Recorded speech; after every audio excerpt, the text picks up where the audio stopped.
Morning. Hope you're all okay. Happy Monday. I'm just going to check where I'm supposed to be because, as usual, this is takes two because StreamYard just disconnects constantly. And I still can't see myself, so that's loads of fun. I'm going to carry on as if I am, so we're good. So if you're there, come and say hi. Monday is my favourite day, as you all very well know. But Jade's not here today, which is a shame. Um, Thea's ill again. I am here. Fabulous. So today's live is one that I got asked about, I think from Tracy a while ago. Um, and it was about creating advertorials. So that is different from an advert. And it's important to know that. Hi, someone. Morning, whoever you are. Jade, hello. Not my Jade, Jade Walton, who is also my Jade. But not JJ. So I'm going to talk about creating advertorials. So they're different from adverts. And when I first started my mental health therapy business, I got a heck of a lot of business from advertorials. Where the sun is through my door, so I can't block it out because I've only got a blind in my window. So I keep putting my nose in the sun, and that's all I can see. So when I first started Mind Matters therapies, like 10 years ago now, I won a local radio station award. And at that radio station was a woman who was the publisher for one of the local magazines that comes through your door. So I think ours was Doorstepper, but there are loads. We had Chesterfield First. We had lots of different free magazines that come through the door. And I went over to her at these awards and I asked if I could kind of write a bit of a column for the magazine. And so I wrote things on different aspects of mental health, etc. And they were just short, kind of A5 one pages. Um, but I got so much interest and recognition and eventually like business from there. And I never felt like it was direct business. No one ever called and said, "Oh, I saw you in this." Um, but people started knowing who I was. They definitely knew that I was the local kind of mental health therapist. And it began growing my whole know, like, trust factor, which is the big thing that I talk about. It's the most important thing for us to be doing as business owners. So an advertorial it can be kind of done in one of two ways because you can still expect sometimes to pay for an advertorial, and it depends where you put it. So mine was very much a really subtle type of one. So I wrote a column like talking about what to do with your particular stress. I'd write stuff about exam time, etc., etc. And I didn't have to pay for that. So that was basically for me totally free advertising. But there are other types of advertorial that you do have to pay for. And the kind of difference between these and an advertisement, is it gives the customer a better understanding of what you do. It's much more in depth, it's much more detailed. The goal of an advertorial is to like build trust with your audience and to get them to take action, whereas an advert is to just tell them what you sell. And that's that kind of sway into them knowing who you are. And this kind of marketing, it creates kind of a more long-term, in-depth relationship with your customers. It's a really interesting way to do things that lots of people never even think about. So, yeah, you may pay for an advertorial, you may not. So the first place I would start is your local magazine that comes through your door for free. And go at the idea of writing one from an educational point of view. So when you're writing an advertorial, it's about educating your ideal clients on your area of expertise. So this is not a come and book in for therapy with me. These are the things that could help you or that you need to know. And they're kind of unique over other advertising methods in how they establish your credibility. So it only takes a few months of someone flicking through that to keep seeing your big full page um advertorial. I'm so bored of saying that already. Before they start to almost recognize your little picture in the corner. And I had this headshot that I know was recognized. I was in my office in green matching my walls. It was when I used to look a bit more professional. And I can picture this image, and I bet loads of other people can as well. So it's this. So it's whether you're building brand awareness or driving sales, all of this, like the benefit of an advertorial is really, really deep.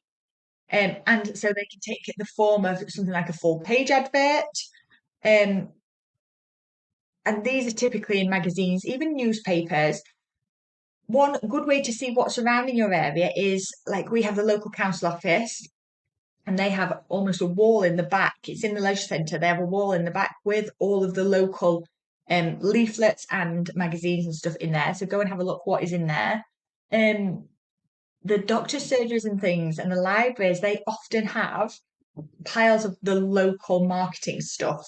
So you can find out where things are or what's available in your area from places like that. But also have a little Google. There's often Facebook groups that accompany their magazines, the local magazines. And often, if you are doing something like writing a column monthly, when it comes around kind of Christmas, etc., the publishers will often let you put in a little offer or something in there if you want to, if you build that relationship. And that is what business is about. And its basic essence is the way you build relationships with your customers and with people who can help you. So how to create a good advertorial was the thing that started all of this off that me and Tracy were discussing. So it's not just as simple as writing a straightforward ad. You need a bit more strategy behind it and you need an understanding of what makes it compelling. So the first thing, but this would go for ads as well, is you have to know who you are talking to. So that magazine might get delivered to every single house in your area, but not all of those are your ideal clients. So it's really important that you immediately help people to discount themselves or to self-select. So lots of the things I would start with in an advertorial, but also like I do this on my email marketing, my website. So if you go onto my website homepage, the first thing on there is things like questions. So immediately I would start my advertorial with some questions that allow people to nod their head and keep reading or to shake their head and move on because they're not your ideal clients. Morning, Karen. Are you okay? Works at Life and Lives allow advertorials by those paid for an advert, trying to find the contact names. Yes, I never paid a penny for mine and I was in it for about 3 years. And I structured mine much more of can I write an informational column rather than pay for an advert. And it might be that they've moved past that now. That might be absolutely accurate. But mine was very much I can give you some actual interesting content because the publishers of these magazines don't just want it to be 100% adverts because they just go straight in the bin. That's why there's crosswords in there or horoscopes, etc. They want a bit of stuff for the readers to read so that they actually have a reason to flick through it. So you may find if you have a column of something interesting enough that you can get in there for free. And I did for years. I don't know if mine was Chesterfield first. I think mine was Chesterfield first. It was, definitely. Thank you, Karen. So for local people, these are the contact names for, I'm assuming to put an advert in. I've lost my heating. Where's my heat pad? I've got a gorgeous heat pad on my knee. Yeah, thanks, my love. So yeah, first of all, you need to know who you're talking to. You need to make them want to keep reading or to choose not to. And either one of those is fine because you only want your ideal client there. So consider the demographics in your area. Like, is this magazine actually going out to people that are within who you want to advertise to? Like Emma Harris, who is in our group, she has she owns Waverley Mortgage Company, and so if she has a local magazine, she's ideally placed for in there. She owns a local community group. She does a lot of work within the new housing estate that's built. That's the ideal place for her to advertise because they will all be her ideal customers that are on that estate. Like that's the most perfect way to use something like this. You as well, Karen. There's lots and lots of your ideal customers in your area. So it's a really, really useful thing for you. It might not be useful for everyone. Some product businesses, it might not apply to at all. But service businesses, there's a lot to be gained from this. So yeah, consider the demographics. Are the right people there for you? Again, consider their interest. So I'm thinking of Donna with her geek fashion company. That's a really tough one to do because you have no idea about the interests of the people that live in your area. yeah, you'll be much better off with flyers at an event that is specifically designed for to appeal to your target audience. So this is not for everyone, but it is for lots of people. Um, so yeah, first of all, consider your target audience and make sure you know who they are and that they're in the area you're bothering to do this for. And then start knowing what's your objective with this. So realistically, this is kind of brand awareness. It's building know, like, trust. It's that idea that people see you regularly. The second their friend says, I've been looking for a mental health therapist, they're like, oh, there's this woman who writes for this, who I see every month. It's an easy recommendation for people like that. So it drives sales, but in a really passive way. I never ever, I think maybe once at Christmas I put on a vague offer, but I hardly ever did offers. But I hardly ever asked for business. It was very much, hi, I'm Roxy, I'm your local mental health therapist. I work out of Station Business Centre. And this month I want to talk about and just educated. So yeah, have a clear objective in mind. It helps with your content creation, but also this is a lovely thing to be able to talk about in your socials. Have you had the new version of the doorstep or whatever it is this month? Have you checked out my article on page whatever? It allows you to, it's like it all piles up, it all adds together. When you're writing your content, again, be really clear that you are writing to your ideal client, but that it's quite a neutral, informative type tone rather than a sales one. It's to educate and inform. Write it really well. Make sure you're using headings and you're breaking it up and it's not just a blob of text. Really think about, if you were reading this magazine, how would you like to read this? Do not overstuff it. Do not over-educate. Really keep this in the vein of people have sat down for 2 minutes to flick through this magazine. How are you going to keep their attention for that really, really short amount of time? Make it easy to read. Try and give them something that they'll take away from it, that they'll remember. So even if it's one tip, I used to try and give a tip at the end of each column. And that's really important.